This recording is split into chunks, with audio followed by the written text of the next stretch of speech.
Welcome to SB Audio Works, where words come alive and tales unfold in every corner of the globe. ধূমপান, মদ্যপান এবং মাদক সেবন স্বাস্থ্যের পক্ষে ক্ষতিকারক। এতে ক্যান্সার হতে পারে।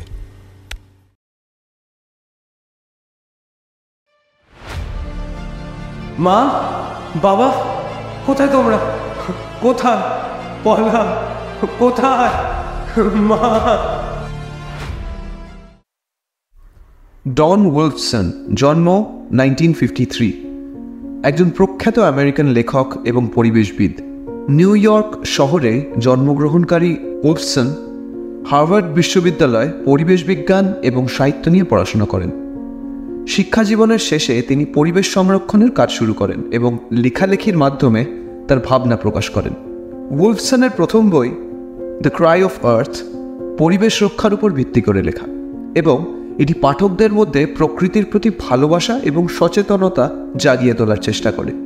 তার অন্যান্য উল্লেখযোগ্য বইগুলোর মধ্যে prism of nature, green heart এবং দ্য লাস্ট ফ্রন্টিয়ার অন্যতম। Welcome to the world of SB originals. আজকে গল্প পাঠে নরম্যানের চরিত্রে ইন্দ্রজিৎ, বাবার চরিত্রে শুভম, ছোট বোন, মা এবং রিসেপশনিস্টের চরিত্রে সাহানা, অন্যান্য চরিত্র এবং গল্পের সূত্রধার আমি সুস্মিত। শুরু হচ্ছে আমাদের আজকের গল্প 13th ফ্লোর।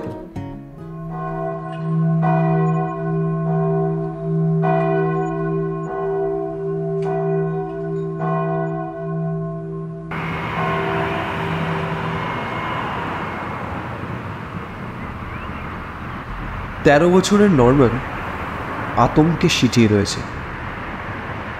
ঢোলা স্যুট পরনে তার। এ নিয়ে তার অস্বস্তিও কম নয়। মার ছোট বোনকে নিয়ে ট্যাক্সির পেছনে শুকনো মুখে বসে আছে সে। ট্যাক্সি ছুটে চলেছে অসংখ্য গাড়ির মাঝ দিয়ে। ড্রাইভারের পাশে বসে আছেন ওর বাবা।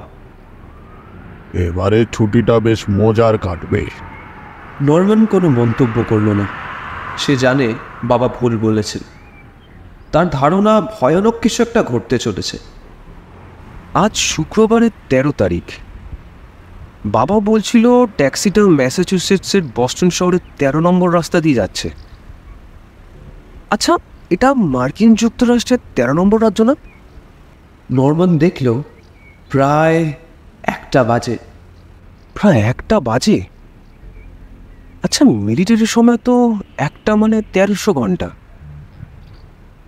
এসব 13গুলো এখন মিলে যাচ্ছে। 1300 ঘন্টা, 13 তারিখ, 13 নম্বর রাজ্য, 13 নম্বর রাস্তা, এসব 13গুলো একবারই মিলছে কি করে?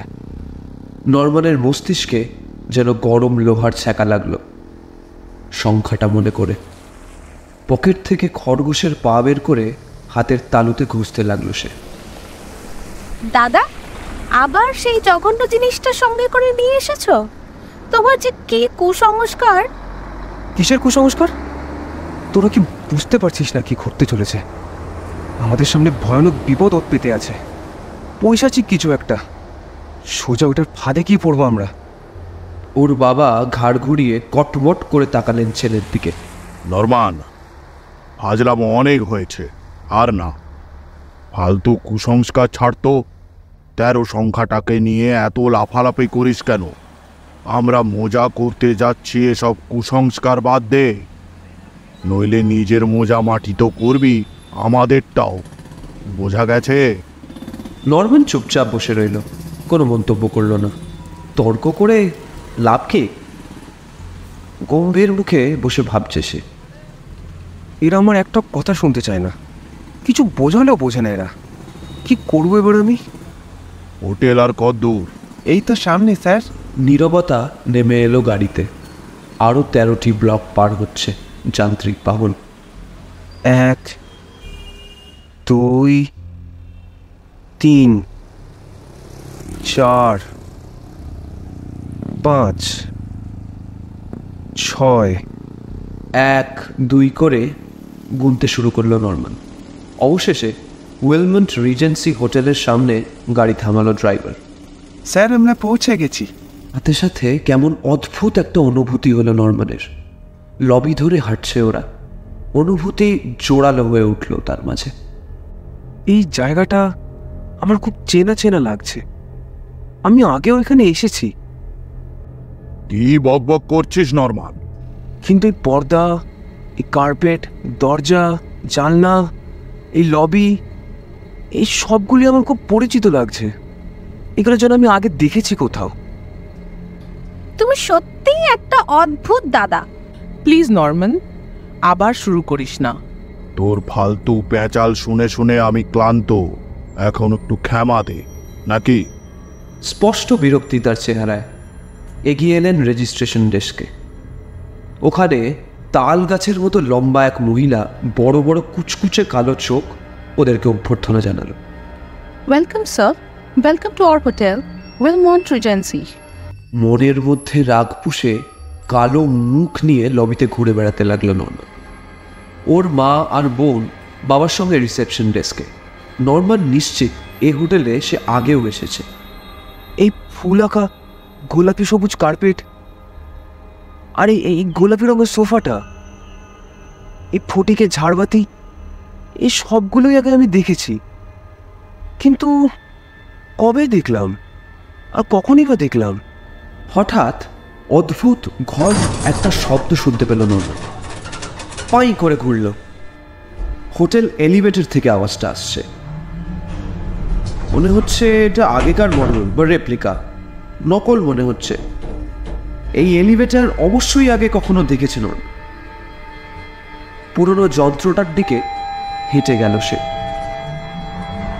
খাঁচার মতো গড়াত দেওয়া জিনিসটার মাঝ দিয়ে এলিভেটরের দিকে তাকালো সে। অন্ধকার, আয়তকার একটা গর্ত, তাতে মোটা মোটা বিদ্যুতের তার ঝুলছে। এক লোকের মাথা দেখতে পেল নরম্যান, তারপর পুরোটা শরীর। এলিভেটর নিয়ে উঠে এলো সে। খাঁচার মধ্যে দাঁড়িয়ে জিজ্ঞেস করলো, ওপরে যাবে?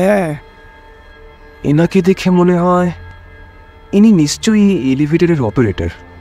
গেটের মতো দেখতে চকচকে দরজাটা খুলে গেল। এলিভেটরের মেঝেতে সবুজ কার্পেট, দেয়ালে আয়না। না, আমি ওপরে যাব না। অপারেটরের দিকে স্থির দৃষ্টিতে তাকিয়ে রইল নরম্যান। লোকটা বেটে খাঁটো, মাথা ভর্তি লাল চুল, থুতনিতে মস্ত বড় একটা আঁচিল। কি হয়েছে বাবু? নরম্যান লোকটার উপর থেকে চোখ ফিরিয়ে নিতে আর পারছে না।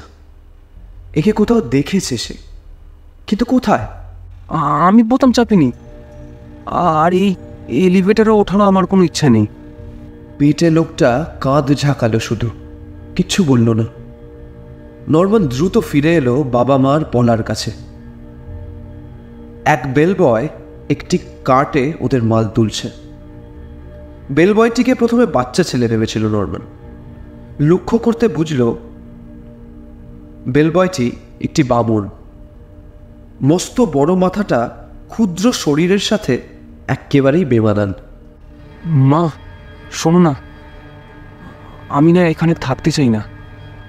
আমার কেমন ভয় লাগছে এখানে। কেন রে, আবার কি হলো? হোটেলটা তো বেশ সুন্দর আমার মনে হচ্ছে। আবার কি হলো? আমি ঠিক বোঝাতে পারবো না, তবে ঠিক কোথায় একটা কিছু গন্ডগোল আছে। কে? আমি ঠিক জানি না, তবে কিছু একটা ঘটবে মনে হচ্ছে, অদ্ভুত কিছু একটা। তুমি নিজেই তো অদ্ভুত। কোনো অদ্ভুত ঘটনাই ঘটবে না। এসব নিয়ে কথা বলাটা তোকে মানা করলাম না? মানে উত্তেজিত হয়ে কিছু বলতে যাচ্ছিল, থেমে গেল। কাঁধে মায়ের হাতের স্পর্শ পেয়ে। শান্ত হ বাবু, মাথা থেকে আজে বাজে চিন্তাগুলো ঝেড়ে ফেলে দে। অন্তত আমার জন্য এতটুকু করবি না? কথাটা শেষ করেই বেলবয়ের পেছনে হাঁটা দিলেন মা। সে ওদের ঘর দেখিয়ে দেবে। ধ্যাত তেরি, কেউ আমার কোনো কথাই শুনতে চায় না। লিফটের দিকে পা বাড়ালো সে, পরিবারের পেছন পেছন। কর্নফ্লাওয়ার। Room number 1302। উফ, কি দারুণ! দাদা দেখছিস, 13 নম্বর ফ্লোর। সর্বনাশ, আমি এই হোটেলে থাকবো না। 13 নম্বর ফ্লোরে তো নই। ফিরে আয় বলছি। কিরে, ফিরে আয়। প্রশ্নই ওঠে না। অনেক হয়েছে নরমান, ফাজলামো রাখ। আমি মোটেই ফাজলামো করছি না। প্রচণ্ড রাগে মুহূর্তের জন্য কথার খেই হারিয়ে ফেললেন বাবা। নিজেকে সামলে নিয়ে গোলাপ রঙা সোফার দিকে আঙুল তুলে হীন গলায় বললেন, আমরা আমাদের ঘরে যাচ্ছি, আর তুই এসব ফাজলামো বাদ না দেওয়া পর্যন্ত ওখানেই থাকবি। আমি বাচ্চা ছেলে নাকি যে যা বলবে তাই শুনতে হবে আমায়? তুই বাচ্চা ছেলেরও অধম, দুগ্ধপোষ্য শিশুর মতো আচরণ করছিস। না, করছি না। আমি অনেক বড় হয়ে গেছি। তুমি আমাকে বাচ্চা ভাবলেও আমার কিছু আসে যায় না। বাবা ঝাড়া কয়েক সেকেন্ড আগুন চোখে তাকিয়ে রইলেন ছেলের দিকে। কষে চড় মারার ইচ্ছেটা দমন করলেন বহু কষ্টে। এলিভেটরে ফিরে গেলেন তিনি। অপারেটরকে বললেন, উপরে যান। লিফট উপরে পাঠিয়ে নরম্যানের বাবা কটমট করে তাকালেন ছেলের দিকে। তোকে কয়েক মিনিটের মধ্যে আমি উপরে দেখতে চাই। কিন্তু আমি তোমার চেহারা কখনো দেখতে চাই না। তোমাদের কাউকে দেখতে চাই না। কখনো না, কখনো না। যা বলবে ভেবে চিনতে বলো খোকা। ফলে গেলেই ভালো। চকচকে দরজাটা শব্দ করে বন্ধ হয়ে গেল। তারপর একটা গুঞ্জন উঠল। নরম্যান দেখল তার পরিবার নিয়ে উপরে রওনা হয়েছে সেই এলিভেটর। এক মুহূর্ত পরে অদৃশ্য হয়ে গেল। অনেকক্ষণ লবিতে দাঁড়িয়ে রইল নরম্যান। প্রতি মিনিটে বাড়ছে ক্রোধ। শেষে রাগ সামলাতে না পেরে ঝড়ের বেগে হোটেল থেকে বেরিয়ে এলো সে, দাঁতে দাঁত ঘষতে ঘষতে। অচেনা শহরে একা একা ঘুরতে লাগলো। মূর্তি বোঝাই একটি পার্কের বেঞ্চিতে বসে রইল কিছুক্ষণ। তারপর হাঁটা দিল বাইক চলা একটা পথ ধরে। হাঁটতে হাঁটতে একটা গোরস্থানের সামনে চলে এলো। নিজেকে ভীষণ একা, রদ্দি আর বাতিল মনে হচ্ছে তার, যেন বাবা ওকে ত্যায্য পুত্র ঘোষণা করেছেন। গোরস্থানের পাশের ফুটপাত ধরে হাঁটতে হাঁটতে নরম্যান ভাবতে লাগলো কিছুক্ষণ আগে কিরকম ব্যবহার করে এসছে সে তার পরিবারের সঙ্গে। আস্তে আস্তে ঠান্ডা হতে লাগলো মাথা। সবার সঙ্গে সে যাচ্ছে তাই আচরণ করেছে। দোষ সম্পূর্ণ ওরই। সাধে কি আর ওর বন্ধুরা ওকে রক্তচটা আর অদ্ভুত ভাবুক ছেলে বলে ডাকে? নরম্যান, তোরা তো কোথায় কোথায় রাগ কেন বলতো? তোর এত কুসংস্কার কিসের? বন্ধুরাও জানে কুসংস্কারে সাংঘাতিক বিশ্বাস তার। কিন্তু কি করবে নরম্যান? কিভাবে সে তার বাবা মাকে বোঝাবে এক অদ্ভুত অশুভ শক্তি ক্রমে তাকে গ্রাস করে ফেলেছে? আগে কখনো কুসংস্কার নিয়ে মাথা ঘামাতো না নরম্যান। এখন সে কালো বিড়াল দেখলেই ভয় পায়। মইয়ের নিচে কখনো হাঁটে না সে। বিশেষ করে 13 সংকটের প্রতি তার ভয়ানক ভয়। এই যে সে ফুটপাথ ধরে হাঁটছে, সতর্ক নজর রয়েছে যাতে কোনো ফাটল বা গর্তে পা না পড়ে। এটাও এক ধরনের কুসংস্কার। নরম্যান জানে অবশেষে তাকে হোটেলেই ফিরতে হবে। সে এদিক ওদিক পা বাড়ালো, তবে এক্ষুনি হোটেল ঢোকার ইচ্ছে তার নেই। জায়গাটাকে সে শুধু ভয় পায় বললেই নয়, সেই জায়গাটার ওপর তার রাগটাও এখনো পড়েনি। মাত্র 2:30 বাজে। না, এত তাড়াতাড়ি হোটেলে ফেরত যাব না। কিন্তু কি করব এতক্ষণ? আমি কোথায় সময় কাটাবো? রাস্তার ওপারে একটা সিনেমা হলে আটকে গেল তার চোখ। সিনেমা দেখে সময় কাটানো যায় না? পা চালিয়ে রাস্তা পার হলো নরম্যান। টিকিট কিনে ঢুকে পড়ল অন্ধকার প্রেক্ষাগৃহে। ছবির টাইটেল দেখানো শুরু হয়ে গেছে। ছবির নাম কোলিশন কোর্স। নাম দেখে মনে হলো প্রচুর অ্যাকশন আছে, কিন্তু একটা খামার বাড়িকে দখল নেবে তা নিয়ে এক লোক আর এক মহিলার বিরক্তিকর দ্বন্দ্ব নিয়ে এই ছবি। তবে অদ্ভুত ব্যাপার হলো, ছবি চলার সময় নরম্যানের মনে হতে লাগলো এই ছবি আগেও দেখেছে সে অনেক অনেক অনেকবার। এ কি? এই সিনেমাটাও তো কোথাও দেখা দেখা মনে হচ্ছে। এ আগে আমি দেখেছি কোথাও, তবে কবে দেখলাম? কোথায় দেখলাম এই সিনেমা? রত্তিমার্কা সিনেমা আর ভ্রমণের ক্লান্তি ঘুম এনে দিল নরম্যানের চোখে। ঘুমিয়ে পড়ল সে। সিনেমা হল থেকে বেরিয়ে নরম্যান দেখল রাত নেমেছে। এই রে, রাত হয়ে গেছে। এত দেরিতে ফিরলে বাবা মা খুব রাগ করবে। কি করি? দ্রুত পা চালালো নরম্যান হোটেলের অভিমুখে। চোখে ঝাপসা দেখছে সে। হাড় আর জয়েন্টগুলো আড়ষ্ট ও ব্যথা করছে। এক ঝলক শীতল বাতাস ঝাপটা মেরে ঢুকে পড়ল ওর বিশ্রী স্যুটে। এই জিনিস বাবা মা ওকে বানিয়ে দিয়েছে প্লেনে পড়ে আসার জন্য। তবে ঢোলা স্যুটটা কোনো কারণে এখন টাইট লাগছে। ওড়াটাও বেশ টাইট মনে হচ্ছে। এ কি আশ্চর্য! এই পোশাক তো আগে আমার গায়ে ঢিলে হতো, এখন হঠাৎ এরকম টাইট লাগছে কেন? হিম বাতাসে কাঁপতে কাঁপতে হোটেলে ঢুকে পড়ল সে। দূর থেকে ব্যাপারটা লক্ষ্য করেনি নরম্যান, কিন্তু লবিতে ঢুকতেই পার্থক্য চোখে পড়ল তার। অবাক হয়ে দেখল জায়গাটা বদলে গেছে। সব কিছুর যেন বয়স বেড়ে গেছে। গোরস্থানের বাসি একটা গন্ধ ভাসছে বাতাসে। এক মুহূর্তের জন্য ভাবল ভুল কোনো হোটেলে চলে এসছে সে। পরক্ষণে চোখে পড়ল রেজিস্ট্রেশন ডেস্কের উপরে। দেয়ালে ঝোলানো ম্লান সোনালি বাদামি অক্ষরের প্ল্যাকার্ড, উইলমন্ট রিজেন্সি। চারপাশে চোখ বুলালো নরম্যান। কি হলো? এই গোলাপি সবুজ রঙের ফুল আঁকা কার্পেটটা তো এরকম ছিল না।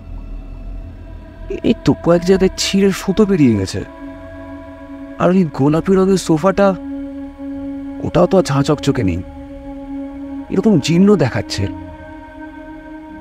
আর এই এই এই ক্রিস্টালের ঝাড়বাতি জ্বলছে, কিন্তু গায়ে তো ধুলো জমে রয়েছে কেন? আলো তো প্রায় দেখাই যাচ্ছে না। হঠাৎ নরম্যান গোমানের মতো ঘর একটা আওয়াজ শুনল। সে ঘুরল। হোটেল এলিভেটর থেকেই শব্দটা আসছে। ওদিকে ছুটল সে। উপরে গিয়ে সে দেখা করতে পারবে তার পরিবারের সঙ্গে। কিন্তু ছোটার গতি মন্থর হয়ে গেল প্যান্টের জন্য। বিচিত্র কোনো কারণে তার প্যান্ট এতটা ছোট হয়ে গেছে যে জোরে দৌড়ালে ফট করে ছিঁড়ে যেতে পারে। এলিভেটর এসে পৌঁছল। নরম্যান বিকট দর্শন বয়সের ভারে ক্ষয়ে যাওয়া গড়াদের গেট পার হয়ে ভিতরে ঢুকল। ওপরে যাবেন নাকি স্যার? ইচ্ছা করলো গলা ফাটিয়ে চিৎকার দেয়। সেই আগের অপারেটর, তবে এই মুহূর্তে অনেকটা বুড়োটে লাগছে। গালে আর কপালে ভাঁজটাও পড়ে গেছে। মাথার চুলও পাতলা দেখাচ্ছে। থুতনির আঁচিলটা যেন আকারে আরো বড় হয়ে গেছে। লোকটা লম্বা হলুদ দাঁত বের করে হাসল। কি হয়েছে? নরম্যান ফাঁকা দৃষ্টিতে তাকিয়ে রইল তার দিকে। তার মুখে কোনো শব্দ নেই। কোন ফ্লোরে যাবেন? 13 নম্বর ফ্লোর। এখানে তো 13 নম্বর ফ্লোর নেই। হ্যাঁ, কি বললেন? বললাম এখানে 13 নম্বর ফ্লোর নেই। 13 নম্বর ফ্লোর নেই? কিন্তু তা কি করে সম্ভব হয়? এসব কি ঘটছে এখানে? সে টের পেল শিরতারা বেয়ে বরফ শীতল জল নামছে। আমার তো মাথায় ঢুকছে না কিছুই। 13 নম্বর ফ্লোর নেই বললেই হলো? ইয়ার কি হচ্ছে নাকি? পরে যাবেন কিনা বলুন সেটা। পিছিয়ে এলো নরম্যান। পা চালিয়ে চলে এলো রেজিস্ট্রেশন ডেস্কে। ধাতব হ্যান্ডবেল ক্রমাগত বাজানোর পরে তালগাছের মতো লম্বা এক মহিলা বেরিয়ে এলো ব্যাকরুম থেকে। সেই মহিলা, বড় বড় কালো চোখ, তবে এরও বয়স বেড়ে গেছে। নুয়ে পড়েছে কাঁধ। কোনো সাহায্য করতে পারি কি স্যার? হ্যাঁ, আসলে আপনাদের এলিভেটর অপারেটর আমাকে বলল এই হোটেলে নাকি 13 নম্বর ফ্লোর বলে কিছু নেই, অথচ আজকে সকালে আমরা 13 নম্বর ফ্লোরে ঘর নিয়েছি। ঠিক স্যার, ঠিক বলেছেন আপনি। উইলমন্ট রিজেন্সিতে 13 নম্বর ফ্লোর ছিল, তবে অগ্নিকাণ্ডের ঘটনার পর থেকে লোকেদের মনে কুসংস্কারের জন্য 13 নম্বর ফ্লোরটা বন্ধ করে দেওয়া হয়েছে। অগ্নিকাণ্ড? কি বলছেন? কিসের অগ্নিকাণ্ড? বেশ কয়েক বছর আগে 13 নম্বর ফ্লোরে আগুন লেগে যায়। সে এক ভয়াবহ কাণ্ড। মেরামতের পরে নাম্বার পাল্টে ফেলা হয়। এই স্রেফ কুসংস্কার ছাড়া কিচ্ছু নয়। তবে নাম্বারগুলো এখন 11, 12, 13 বদলে 11, 12, 14। কাজেই স্যার, আমার ধারণা আপনি আসলে 14 নম্বর ফ্লোর খুঁজছেন, যা আগে 13 নম্বর ফ্লোর ছিল। কি বলছেন কি? আগুন লেগে যায়? নরম্যান মনে মনে ভাবল, এই মহিলা থেকে স্যার সম্বোধন করলো কেন? কেউ কি হতাহত হয়েছিল? হ্যাঁ স্যার, 3 জন মানুষ মারা যায়, কিন্তু সে তো অনেক আগের কথা। মারা যায়? কি বলছেন আপনি? আমার পরিবার কোথায়? আমার মা, বাবা, আমার ছোট বোনটা, ওরা কোথায়? কোথায় ওরা? আপনার কথা বুঝতে পারছি না sir, but I am really sorry for your loss. কিন্তু মহিলার কথা কানে ঢুকল না নরম্যানের। আতঙ্কিত ও হতভম্ব হয়ে সে রওনা দিল এলিভেটরের উদ্দেশ্যে। ওরা কোথায়? কোথায় ওরা? খাঁচার ভেতরে লোকটা অদ্ভুত ভঙ্গিতে হাসল। তুমি সব জানো, তাই না? না, তা তো জানি না। আমার পরিবার কোথায়? কোথায় ওরা? তুমি সব জানো, তুমি সব জানো, তাই না? ওরা কোথায়? আমায় বলো, কোথায় ওরা? আমার পরিবারের কি করেছো তুমি? আমি কিছু করিনি। আমি করেছি? আমি করেছি মানে? আপনাকে তো আমি আগেই সাবধান করে দিয়েছিলাম, কিছু চাইবার আগে ভেবে চিনতে কামনা করতে হয়। ঠিক আছে, কিন্তু আমি এখন 1302 নম্বর রুমে যেতে চাই। মানে 1402 স্যার। আমাকে শুধু ওপরে নিয়ে চলো। ঠিক আছে স্যার, আপনাকে 1402তেই নিয়ে যাব তাহলে। আর স্যার করবেন না। ঢুকে পড়ল এলিভেটরে। আর তখন দেয়ালের আয়নায় নিজের প্রতিবিম্ব দেখতে পেল সে। মাঝবয়সী হয়ে গেছে সে। ঝনঝন শব্দে গেট টেনে বন্ধ করল অপারেটর। টান দিল লিভার ধরে। ক্যাচ কোট শব্দ তুলে উপরে রওনা হয়ে গেল এলিভেটর। ঘেমে নিয়ে গেছে নরম্যান। দাগ পড়া ফাটা আয়নায় নিজের ভাঙাচোরা প্রতিবিম্ব দেখে চোখ সরাতে পারছে না সে। তারপর বহু কষ্টে ফ্লোর ইন্ডিকেটরের দিকে দৃষ্টি ফেরালো। বিস্ফারিত চোখে দেখল এক এক করে জ্বলে উঠেছে সংখ্যাগুলো। 9, 10, 11, 12, 14। মৃদু ঝাঁকি খেয়ে থেমে গেল এলিভেটর। আপনার ফ্লোর এসে গেছে স্যার। পুরনো হোটেলটির বিবর্ণ হলওয়েতে পা রাখল নরম্যান। চারিদিকে অযত্নের ছাপ। বোঝা যায় অনেক আগে এখানে রিপেয়ারের কাজ চলেছে। সে দ্রুত 1402 লেখা রুমের সামনে চলে এল। দমাদম ঘুষি মারতে লাগলো দরজায়। ক্যাচ শব্দে খুলে গেল দরজা। বদমেজাজি চেহারার এক বুড়ি উঁকি দিল ওখান থেকে। কি চাই? আমি আমার বাবা মাকে খুঁজছি, আর আমার বোন পলাকেও। ওরা সবাই এই ঘরেই থাকতো, তবে অনেক আগে। আমি ওদেরকে এখন কোথাও খুঁজে পাচ্ছি না। কেটে পড়তো যত সব। উফ, মাথা ব্যথা। যখন তখন দরজায় এসে যায়। যা এখান থেকে। আমার পরিবারের কি হয়েছে? আমার বলো, ওদের কি হয়েছে? তারা তো আগুনে পুড়ে মারা গেছে। আর আমার এরকম দশা হলো কি করে? আমি তো বাচ্চা একটা ছেলে ছিলাম, আর এখন দেখুন, এখন আপনি বড় হয়ে গেছেন। অন্তত এখন আর কেউ আপনাকে বাচ্চা ছেলে বলে অবহেলা করবে না। কিন্তু আমি তো বাচ্চা ছেলেই অন্তত ছিলাম। আপনি যা কামনা করেছিলেন পেয়ে গেছেন। ব্যাস,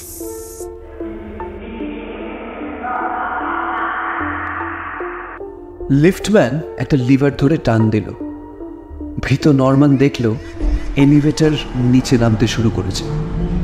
ভিতরে ময়দার তালের মতো তেল তেলে বুড়োর মুখটা ক্রমে অদৃশ্য হয়ে যেতে লাগলো। এলিভেটর নামছে। ভৌতিক ক্ষণক্ষণে হাসি হেসেই চলেছে লিফটম্যান। লোকটা তারপর হঠাৎ অদৃশ্য হয়ে গেল চোখের সামনে থেকে। টলটে টলটে কয়েক পা পিছিয়ে এলো নরমান। হঠাৎ এরকম বড় হয়ে গেলাম কি করে? মা, বাবা, কোথায় তোমরা? কোথায় পয়লা? কোথায় মা? ও মা, বাবা, মা, বাবা।